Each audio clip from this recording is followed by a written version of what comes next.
Hey there, Malicious Fave here. In this video, we'll be talking about the new patch notes that came with patch 1.2.0. We will also be going through the new store items that were added this week. We will look at the security breach nerf and what Embark is doing to address this issue. And we'll be going through the new community challenge event to complete the Stella Mantis unlock. With all that being said, let's get into it. So first of all, obviously, we need to check out the new Raider fashion for the week. The first set that Embark has introduced is the Torpedo set. I don't mind it, it definitely gives me some Fallout vibes with it. Overall, pretty cool set though. Here's the backpack, the accessory, the emote, and the makeup. These are the colors and the pieces that can be removed. You can pick this one up for 1,500 Raider tokens for the bundle, or you can pay 1,300 Raider tokens for just the armor. The next set that we have is the Umber set. I definitely like it without the hood, and I prefer the darker colors for that like tattered poncho look. Here's the makeup and the emote. These are all the colors and the pieces that can be removed. You can pick this one up for 900 Raider tokens for the bundle, or 600 Raider tokens for just the armor. Then finally, we got the new Scrappy set called Bomber Helmet. I think this one looks pretty cute. I like how you can barely see his little beak poking out. This is the emote and the accessory you get with it. You can pick this one up for 700 Raider tokens for the bundle, or 400 Raider tokens for just the helmet. Those are all the store updates for the week. Now let's look at the new community event to unlock Stella Mantis. Upon signing into the game, you'll get a message across your screens, breaking new ground, Stella Mantis. We've discovered a secluded research facility high in the mountains, rumored to contain rare Exodus technologies. Unfortunately, its previous occupants demolished all access tunnels before leaving. Your task: help Apollo collect the materials needed for the restoration of the tunnels, and exchange them for merits. So when you click into view details, you'll be transferred over to the donation screen for the live event. It will ask you to donate metal parts, fabric, plastic parts, rubber parts, and chemicals. This shouldn't be too difficult. You don't have to donate every type either.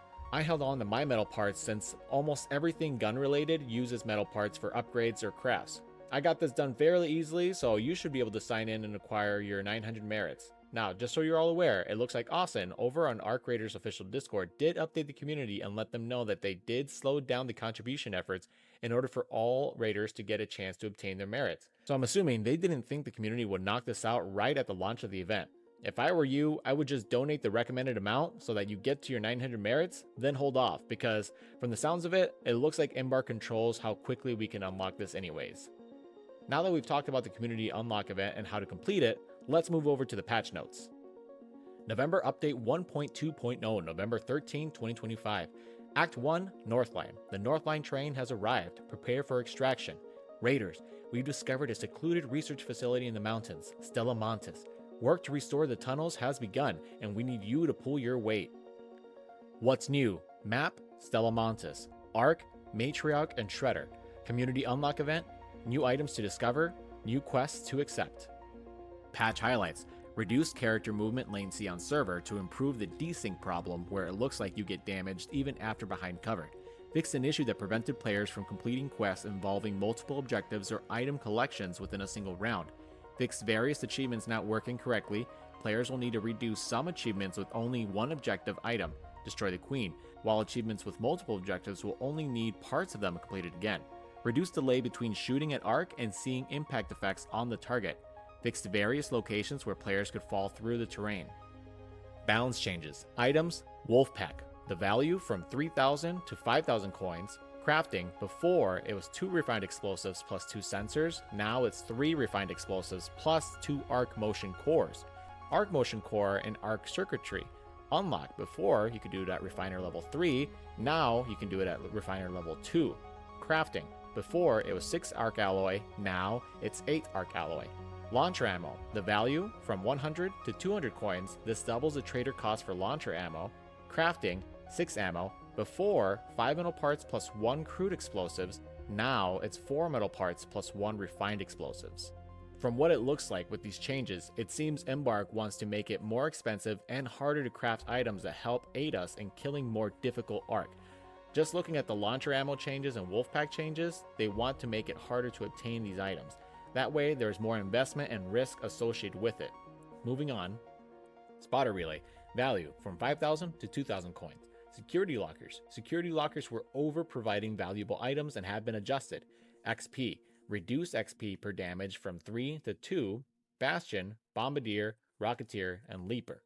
Reduced XP for looting arc parts. Bastion from 500 to 250. Bombardier from 500 to 300. Increased XP for looting arc parts. Rocketeer Thruster from 200 to 500. And Leaper Leg from 200 to 500. Looks like Embark didn't really like seeing people going on Bastion and Bombardier farms for XP, or maybe they're just trying to slow it down so people don't hit the level cap of 75 so quickly.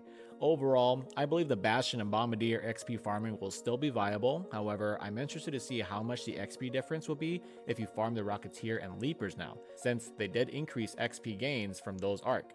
Let's continue. Content bug and fixes. Achievements. Fixed various achievements not working correctly. Players will need to redo some achievements with only the objective item. Example, destroy the queen, while achievements with multiple objectives will only need parts of them completed again. Animation. Fix an issue where weapons were automatically slung when throwing grenades. Fix an issue where weapons were sometimes hidden when using deployables. Improved camera behavior to prevent clipping through walls and objects while jumping. Arc. Fireball enemies will no longer get stuck on security gates and will pursue the player accordingly. Fix the bug where the surveyor's fleeing behavior could move it out of a playable area. Fix the bug which caused some enemies to take more fire damage than intended. Audio. Added a system default option for voice chat input and output devices to follow your operating systems by default. Breathing audio has been adjusted for better balance between players with and without helmets. Breathing sounds are also less audible over distance. Added different audio effects to Scrappy while wearing various helmet cosmetics. Cosmetics. Fixed an issue where party members would initially appear with the base appearance. All good changes overall, just a bunch of bug fixes or audio issues that have been addressed. The surveyor fix on them fleeing out of the playable area is a good change because this happened to me quite a few times. Also the blaze grenades kind of getting touched up a little bit. Overall really good change because those puppies were cooking. Alrighty, so moving on here. Maps. The dam battlegrounds. Fix locations in the dam where players could fall through the terrain. Fix some collision issues on the dam where players could get stuck. Buried City. Fix locations in Buried City where players could fall through the terrain.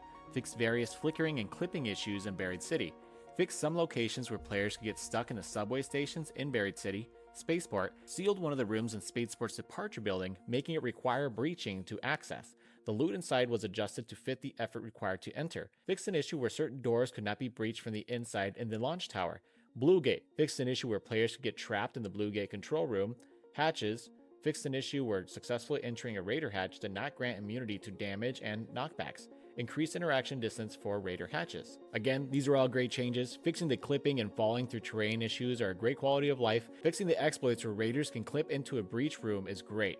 That way it adds viability to the keys and risk of heading to those high-risk locations. The Blue Gate fix in the control room is definitely sad to see it is now fixed. This was a very funny interaction to witness players to get stuck in there in that room. Overall though, it was a much needed change. All good stuff here. Let's see what else Embark has to say. Miscellaneous. Reduce character movement latency on server to improve the desync problem where it looks like you get damaged even after behind cover. Reduce delay between shooting at arc and seeing impact effects on the target. Adjusted blueprint drop rates from Raider containers. Interacting with probes, husks, Raider caches, etc. now counts towards looting container objectives. Fixed an issue where you could not loot or knock out down but not out players on steep slopes. Field crafting selections now stay on the same item after crafting. Movement. Vaulting is now smoother. I'm glad to see that they are tackling the desync issues. Hopefully this does get addressed accordingly. I have plenty of clips where I've been hit and I was pretty far away from the enemy's line of sight, so it's good to see that this is being handled. Also, increasing blueprint drop chances from Raider containers is great. It gives us more opportunities to acquire all the blueprints. Maybe I can finally acquire that coveted animal blueprint. UI. Added an inventory item menu option for splitting stacks, removed thumb mouse button from the escape action in menus to prevent unintended back navigation when that button is bound to push to talk, added a confirmation message after submitting a player report to clearly indicate that the report was received. Certain enemy salvage items will no longer auto-assign to the quick slots when looted, for example, Wasp Driver, preventing unwanted quick slot fills. Prevent showing blocked Discord users in social screen when the Discord integration is on. Change the styling of some UI input hints. Utility. Fixed an issue where the blaze grenades trap could deal more damage than intended. reduced tick attachment time for the anti-tick field augment passive from 1 second to 0.5 seconds. Fixed an issue where the prompt could get stuck while fighting off ticks at the same time as the anti-tick field passive being active. Smoke clouds from items are now always visible at the same range as players. Fixed an issue where the trigger nade explosions could bypass the brief invulnerability when entering down but not out, causing instant elimination. Invulnerability now correctly applies on downing. Fixed a bug allowing players to use a snap hook to go out of bounds in spaceport bunker. I'm glad to see that they addressed the blaze grenade trap exploit. I'm sure this was in part to do with the queen exploit, where people were using a blaze grenade trap to one-shot the queen. I'm loving how fast Embark is reacting to the community exploits and changes. Obviously, as a player, we do feel bummed that we didn't get to take part in the exploit to reap the benefits. However, if we think about the overall lifespan and the health of the game, this was a needed change to help protect the health of the game. Now lastly, they go on to say, weapons. Fixed an issue where firing while standing close to walls could cause bullets to veer sideways instead of following the crosshair. Quests. Fixed an issue that prevented players from completing quests involving multiple objectives or item collections within a single round. The Greasing Her Palms quest in Spaceport now includes more thrusters that will complete the objective. Fixing the issue where bullets could veer sideways instead of following the crosshair while being close to walls is a great fix. This happened to me plenty of times when using the hole cracker and hugging a corner to avoid being hit. Overall, great changes in these patch notes. Now, there is another bit of patch notes that were not included on their post. Austin over in Arc Raiders Discord just posted, Raiders, we know that today's update brought in some issues and the team is monitoring your feedback closely. We have just pushed a hotfix to address the matriarch not spawning correctly. Keep an eye on the map conditions if you're ready to face the matriarch. Good luck out there. In the notes earlier today, we missed the security locker drop rate changes. We understand that this change affects those of you who specifically aimed that skill tree spec. We're exploring the possibility of adding a skill reset mechanic. Balancing is important for us, and both overperforming and underperforming skills will be adjusted over time. We also noticed some of you are reporting achievement and quest issues. The team is investigating. Awesome. So it looks like they finally nerfed the security locker drop rates. I called this in my last video and I'm honestly not surprised. Just seeing players being able to go into a raid with a free kit and come out with almost 3 to 4 epics at a time was absolutely insane. It was a completely different game for those that invested into the survival security locker tree and those that didn't. Austin did say that they are looking at adding a skill reset mechanic, which would make sense for players that get affected by these balance changes to the skill tree but do not want to partake in the expeditions for the character wipe mechanic. I'll be interested to see on how they implement this option for the skill tree reset. They'll need to be careful, because in my opinion, they need to make the incentive of doing the expedition feel rewarding. If not, players may choose to opt out of the reset mechanic of the game, which ultimately, I know a lot of people are afraid of the idea of wiping their progress and starting over, but trust me though, it is very healthy for the game. Those are all the changes that came to Arc Raiders today. Let me know what change you're most excited for. Are you one of the players that were affected by the security locker nerf? If so, let me know what you think about the change down below in the comments. If you enjoyed this video, then like this video and subscribe. If not, that's all good as well. Make sure to check me out on Twitch, where I'll be streaming some Arc Raiders and Monster Hunter Wilds content. Thank you all so much for watching. I'll catch you all topside. See you later, Raider.